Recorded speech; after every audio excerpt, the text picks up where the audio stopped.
അശ്വതിയും ഭരണിയും കാർത്തികയുടെ ആദ്യ കാൽഭാഗവുമടങ്ങിയ മേടക്കൂറുകാർക്ക് പൊതുവെ ഗുണദോഷ സമ്മിശ്രമായ അനുഭവങ്ങൾ ആയിരിക്കും ലഭിക്കുന്നത്. കൃത്യനിഷ്ഠയോടുകൂടി ഉത്തരവാദിത്വങ്ങൾ നിർവഹിക്കുന്നതാണ്. പുതിയ സംരംഭങ്ങൾക്ക് തുടക്കം കുറിക്കുവാൻ കഴിയും. കുടുംബാംഗങ്ങളുടെയും സുഹൃത്തുക്കളുടെയും സഹകരണം ലഭിക്കും. കാർഷിക മേഖലയിൽ അപ്രതീക്ഷിതമായ ചെലവുകൾ വന്നുചേരും. ആരോഗ്യരംഗം തൃപ്തികരം ആയിരിക്കും. പുണ്യപ്രവൃത്തികൾക്ക് അവസരം ലഭിക്കും. മാനസികമായി ഒരു ഉണർവ് അനുഭവപ്പെടും. കുടുംബജീവിതം സന്തോഷകരം ആയിരിക്കും. ചിങ്ങം, കന്നി, തുലാം എന്നീ മാസങ്ങളിൽ മനോദുഃഖം അനുഭവപ്പെട്ടേക്കാം.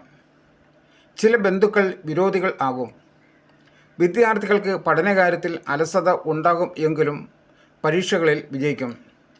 വൃശ്ചികം, ധനു, മകരം എന്നീ മാസങ്ങളിൽ അവിചാരിതമായ ചെലവുകൾ ഉണ്ടാകും.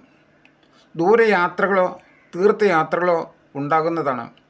മനസ്സിന് സന്തോഷം അനുഭവപ്പെടും.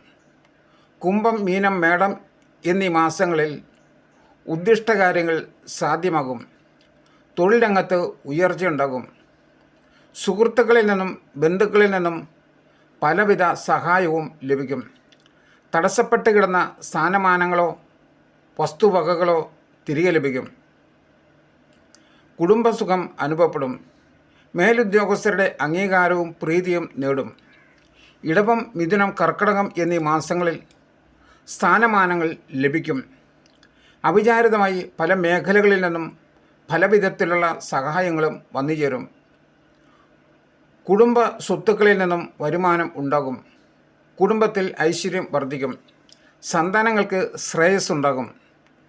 ഗുരുസ്ഥാനീയരുടെയോ പിതൃതുല്യരുടെയോ അനുഗ്രഹം ലഭിക്കും. ദോഷപരിഹാരമായി ശ്രീകൃഷ്ണസ്വാമി ക്ഷേത്രത്തിലും കുടുംബദേവതാ ക്ഷേത്രത്തിലും യഥാശക്തി വഴിപാടുകൾ നടത്തുക.